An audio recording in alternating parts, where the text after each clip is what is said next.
तो इलाज के बारे में जानने से पहले एक चीज हमें जान लेना जरूरी है कि आईजीए नेफ्रोपैथी का कोई क्योर नहीं है। क्योर नहीं है मतलब ये कंडीशन को हम पूरी तरह से शरीर से निकाल नहीं सकते हैं कोई भी दवाई से। तो हम इस कंडीशन को सिर्फ कंट्रोल कर सकते हैं। कंट्रोल का मतलब है जो डैमेज वो कर सकता है हमारे किडनी को, उसको जितना हो सके उतना कम कर देना है। जो जीवन शैली में बदलाव करके हम कर सकते हैं, उसके साथ ही दवाइयों से हम कर सकते हैं। तो ये जरूरी है, क्योंकि अगर हम आईजीए नेफ्रोपैथी पेशेंट को हम दवाइयां नहीं देंगे तो उनका किडनी फेल होने का चांस है कुछ सालों के बाद। अगर हम ये दवाइयां देंगे और जीवन शैली में बदलाव करेंगे तो उनका किडनी उससे ज्यादा काम करने का क्षमता उसमें आ जाता है। मतलब उनका किडनी लंबे समय तक काम करेगा। कुछ लोगों को जिंदगी भर कोई डायलिसिस की जरूरत नहीं भी पड़ सकती है। तो ये है मुख्य उद्देश्य आईजीए नेफ्रोपैथी का ट्रीटमेंट का। अगर हम ट्रीटमेंट देखेंगे तो पहला है वजन को कंट्रोल में रखना है। किसी आदमी का अगर ओवरवेट है या उनका वजन ओबेसिटी रेंज में है तो उनको वेट घटाना है। उसके साथ ही स्मोकिंग अगर कोई करता है तो स्मोकिंग बंद करना है, अल्कोहल बंद करना है और नमक कम लेना है। पूरा दिन में 5 ग्राम से कम नमक लेना है।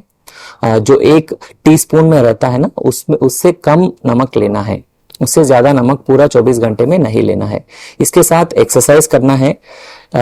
लगभग 30 मिनट के ऊपर का एक्सरसाइज हर दिन, हफ्ते में मिनिमम 5 दिन करना है, एक्सरसाइज करना है। और अपने ब्लड में जो खून में कोलेस्ट्रॉल का लेवल है या लिपिड्स का लेवल है उसको कंट्रोल में रखना है। एक्सरसाइज से या दवाइयों से उसको कंट्रोल में रखना है। ये जीवन शैली में बदलाव जो जरूरी है। इसके साथ ही अगर कोई नॉनवेज ज्यादा लेता है और उसका किडनी ठीक से काम नहीं कर रहा है, यूरिन में प्रोटीन लॉस हो रहा है, तो उसको थोड़ा वेजिटेरियन डाइट ज्यादा लेना पड़ेगा और नॉन वेजिटेरियन थोड़ा कम करना है। इसके साथ ही अगर हम दवाइयां देखेंगे, दवाइयों में जो भी हम दवाइयां देंगे उनका मुख्य उद्देश्य ये है कि जो भी प्रोटीन लॉस यूरिन में हो रहा है उसको जितना हो सके उतना कम करना है।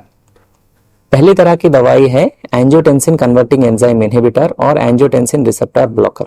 ये तरह की दवाइयां यूरिन में प्रोटीन को कम कर देते हैं, लीक होने से बचाते हैं। इसके साथ ही एक और तरह की दवाई है SGLT2 इनहिबिटर्स। ये भी एंजियोटेंसिन रिसेप्टर ब्लॉकर्स की तरह यूरिन में प्रोटीन लीक होना कम कर देता है। तो कुछ लोगों को जीवन शैली के बदलाव के साथ ये दवाइयां शुरू करने के बाद यूरिन में प्रोटीन लीक होना कम हो जाता है। तो ये ऐसे लोगों को हम यही दवाइयां कंटिन्यू करेंगे और हर 3 महीने या 6 महीने में ब्लड टेस्ट करते फॉलोअप करते हैं।